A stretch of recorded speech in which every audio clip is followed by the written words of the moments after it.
Mr. Speaker, let me first thank the chairman of the bipartisan committee, the Honorable Dr. Alan Marat, for presenting to this parliament the report, and also our good hard-working Minister for Bougainville Affairs, the Honorable Minister Manasseh Makipa. I also want to acknowledge the Vice President of Bougainville and the leaders of Bougainville who are seated in the gallery today. Mr. Speaker, I rise to speak on one of the most important issues that this Parliament and indeed our nation will ever confront in our lifetime. The future of Bougainville and the question of the Bougainville referendum. This is not simply a political issue, Mr. Speaker. It is an issue of national sovereignty. It is an issue of constitutional integrity. It is an issue of peace, unity, sacrifice, and the future survival of Papua New Guinea as one indivisible nation. Mr. Speaker, I stand here not merely as a member of Parliament. I stand here as a Papua New Guinean. I stand here as a former military officer who witnessed firsthand the horrors, pain, and the destruction of Bougainville crisis. I stand here as a person who saw young Papua New Guineans die defending the sovereignty and territorial integrity of our nation. Today I speak not out of disdain for Bougainville. I speak out of love for Bougainville and Papua New Guinea. Section 2 of the Constitution and the territorial integrity of Papua New Guinea, Mr. Speaker. Section 2 of our Constitution clearly establishes the absolute sovereignty of Papua New Guinea and defines the territorial boundaries of our independent state. Bougainville is not a foreign country.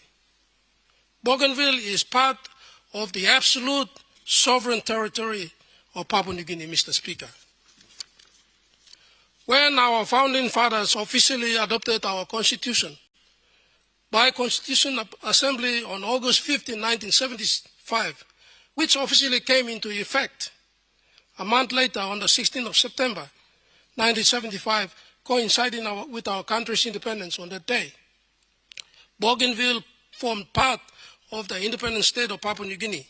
That constitutional position remains in effect today. No parliament should lightly surrender the sovereign territorial boundaries of our nation. No generation of leaders should become the generation remembered for presiding over the dismemberment of Papua New Guinea. Mr. Speaker, our flag, our constitution, our sovereignty were built upon sacrifice. Many lives were lost to preserve this country. That sovereignty must never be weakened by political pressure, emotional rhetoric, or foreign influence. The origins of Bougainville crisis, Mr. Speaker, to properly understand where we are today, we must honestly reflect on how Bougainville crisis began. The roots of Bougainville crisis were complex. They involved grievances over the Panguna mine, environmental destruction, land owner compensation, identity, and distribution of wealth. But there were also political failures.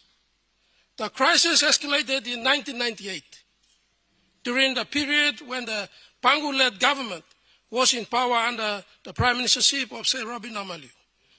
The state response, 1988, pardon me, in 1988. The state response at the time was inconsistent, reactive, and at times disconnected from the realities on the ground. Mr. Speaker, I was actually doing my year 12 in Sogeri National High School when the crisis, Bougainville crisis, escalated.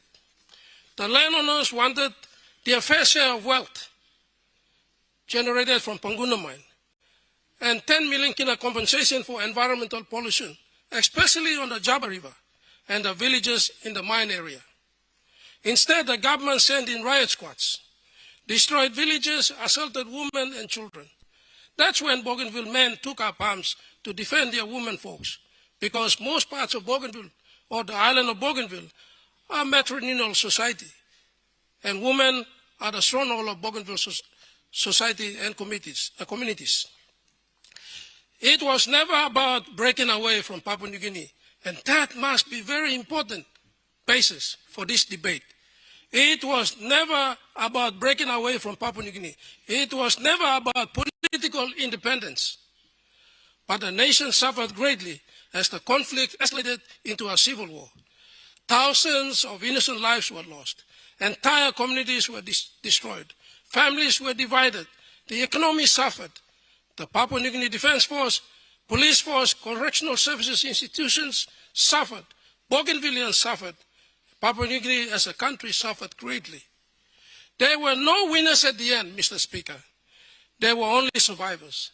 I am one of the living testimonies of a survivor, so as many of my colleagues or comrades, including the Bougainvilleans. I still carry pellets from the gunshot wound in my body today, Mr. Speaker. And so, as many of my colleagues and other brothers and our brothers and sisters of Bougainville. In 2001, the Bougainville Peace Agreement ended the crisis and set a framework for peace by peaceful means under the Constitution of Papua New Guinea. Mr. Speaker, today, history presents a remarkable situation.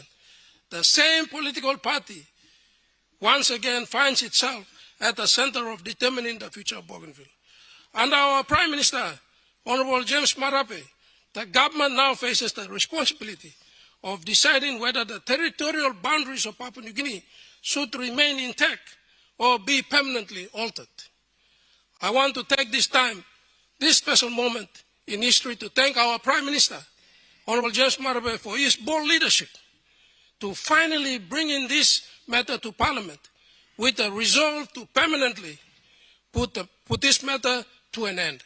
My beloved Prime Minister, brother and Prime Minister, I salute you for that decision. I salute you for being decisive in your resolve to finally and permanently put this matter to rest. You are and you will be forever remembered as our champion, including all of our colleague members of Parliament on both sides of the House sitting today. This includes the regional members of all the 22 provinces, the open members of Parliament, and of course those of us who have the privilege of serving as ministers under the leadership of our Prime Minister, Chief James Marape. Credit also must be given to the 6 successive governments and the parliaments before us. This decision is larger than politics, Mr. Speaker. It is larger than personalities. It is larger than any one government. It is a decision that will define our nation forever, Mr. Speaker. My personal reflections, Mr. Speaker, I wish to speak personally on my personal reflections as a former military officer and Bougainville Civil War veteran. As a former officer of the Papua New Guinea Defense Force, I witnessed the realities of Bougainville crisis. I saw young soldiers with our counterparts from the police force and the correctional services deployed into Bougainville, into dangerous and most difficult conditions. I saw the emotional trauma carried by our servicemen. Mr. Speaker, the first soldier who lost his life on Bougainville was Second Lieutenant Yandu from Wasaragawi in Isipik province. That was the sacrifice.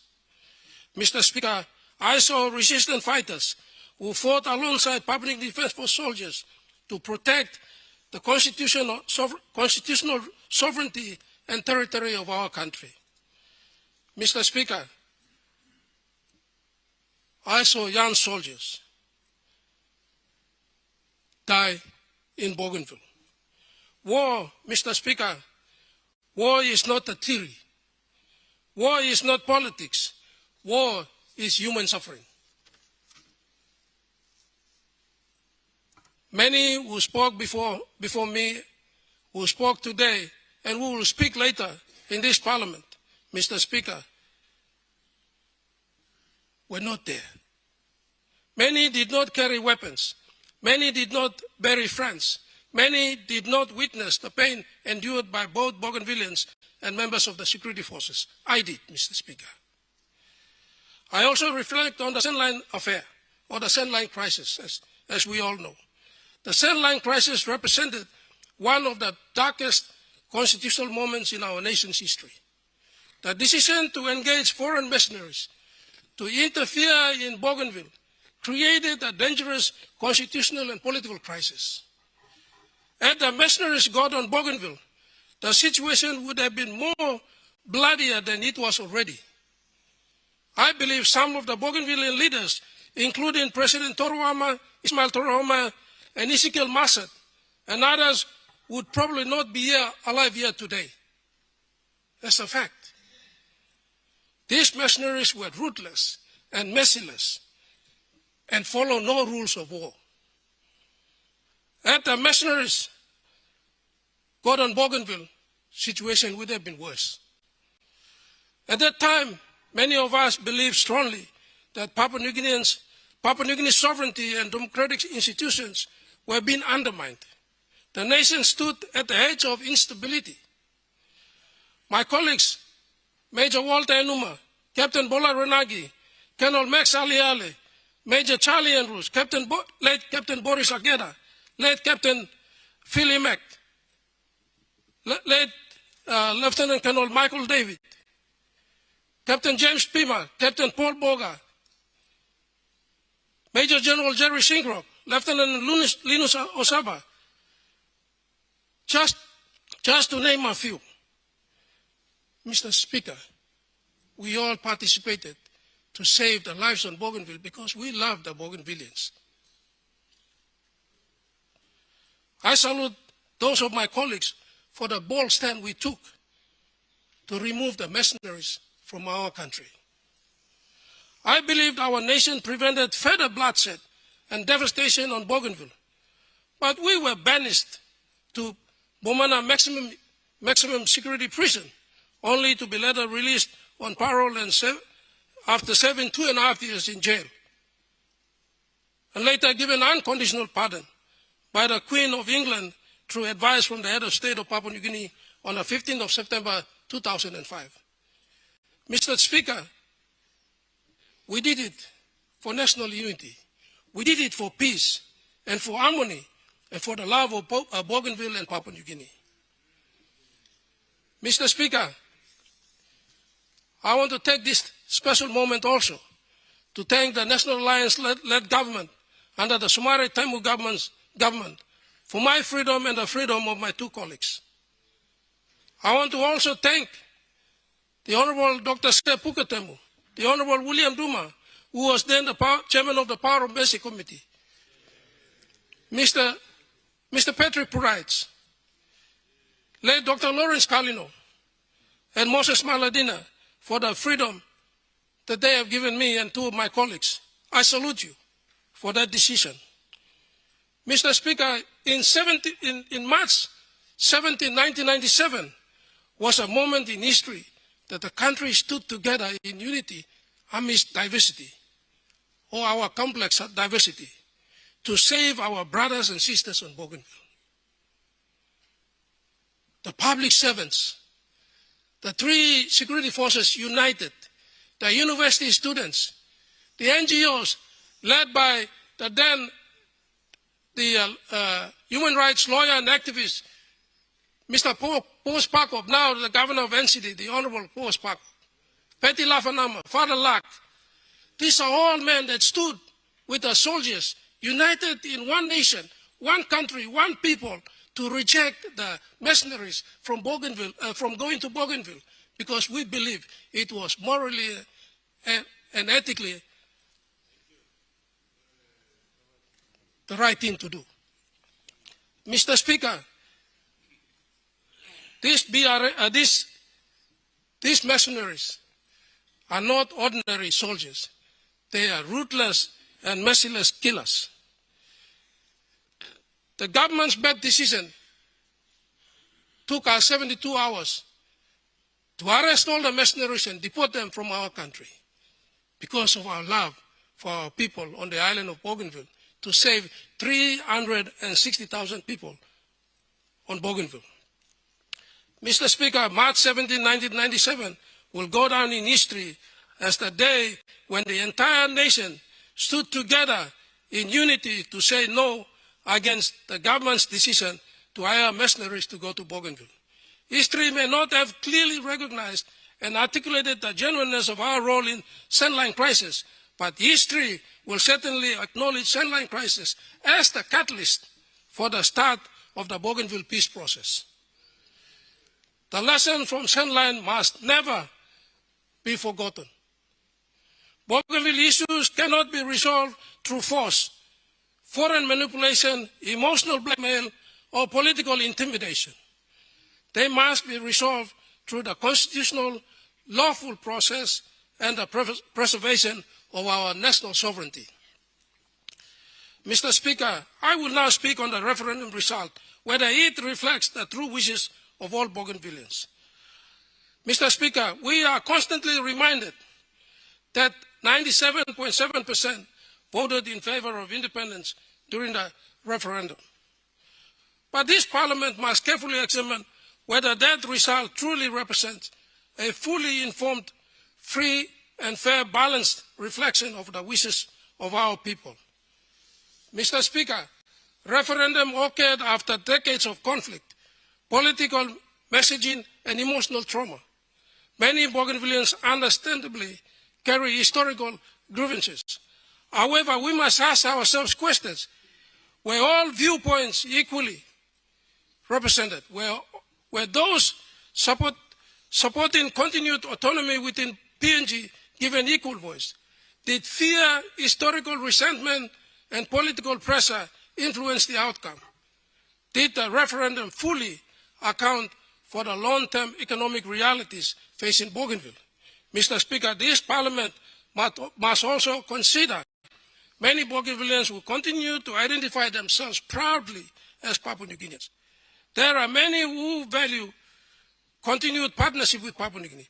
Their voices must not be ignored, especially during the Bougainville crisis and after the crisis. The referendum result was politically significant, but under the Constitution, it was never intended to be automatically binding. This Parliament has a solemn constitutional responsibility to independently assess what is in the best interest, both for Bougainville and for Papua New Guinea. Mr. Speaker, on one of the most serious concerns relates to whether the conditions required under the Bougainville Peace Agreement were fully satisfied before the referendum took place. Peace agreement clearly contemplated two critical pillars, and I say two critical pillars. One is the weapons disposal, and two, good governance. These are not mere considerations, Mr. Speaker. These are conditions that must be met before the referendum is carried out. The constitutional provisions are contained in Part 14 of the Bougainville referendum, of which is enshrined in our Constitution, Section 338 and Section 342. The question is, were they fully complied? I say no, they were never fully complied. Bougainville leaders and Bougainvilleans failed themselves in complying with those provisions of the Constitution. Honorable Minister, I interrupt you. The honorable members, the 20 minutes given to the minister has lapsed. By hearing the presentation that he made in his speech, gives more background to the honorable members of this parliament in the later debates to come. So using my discretion, I gave him another extra 10 minutes to sum up your speech, honorable member. Thank you, Mr. Speaker. Mr. Speaker, Section 338, referendum to be held. Subject to this section, a referendum on the future Bougainville status, future political status of Bougainville shall be held in accordance with this division. The referendum shall be held no earlier than 10 years or no later than 15 years. That has been done. Referendum shall be held, that condition is so important. Referendum shall be held only where the conditions relating to weapons disposal, very important, only relating to weapons disposal and levels of good governance of Bougainville are satisfied. Were they satisfied? I said no. Section 342 of the referendum results and implementation. Mr. Speaker, I said this in my commentary, that Section 338, subsection 3, is one of the most debated provisions in the current independence discussion, because it expressly states that referendums shall be held only where the conditions relating to weapons disposal and levels of good governance of Bougainville are satisfied. Those who oppose immediate independence often rely on the subsection to argue that weapons disposal was not fully completed and or good governance benchmarks were not fully achieved. The autonomous Bougainville government generally argues that the referendum was lawfully authorized. Both governments agreed it could proceed. International observers participated, and therefore the constitutional requirements were treated as sufficiently met before the voting occurred. Section 342 is so politically sensitive because it does not expressly say Parliament must approve the referendum result. It does not say Parliament may reject the referendum result. It does not expressly say the referendum result automatically takes effect. But rather, it only requires consultation between national government and the Bougainville government and the presentation of the result to Parliament. The issue of non-binding nature of the result of the referendum originates from this section and derives from the interpretation that presentation of the results to Parliament is the final constitutional step before the results can be of any effect. Until it reaches Parliament, it remains of no effect, hence non-binding.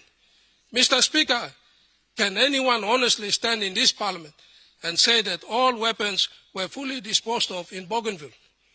No one can.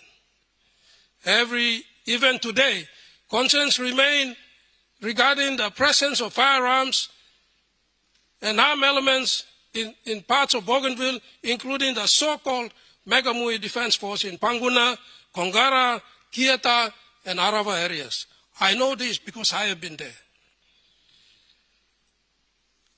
And the Noah Musingu and his armed royal guards and youths in Siwa and Naguvis areas in Bougainville are still alive and exist today.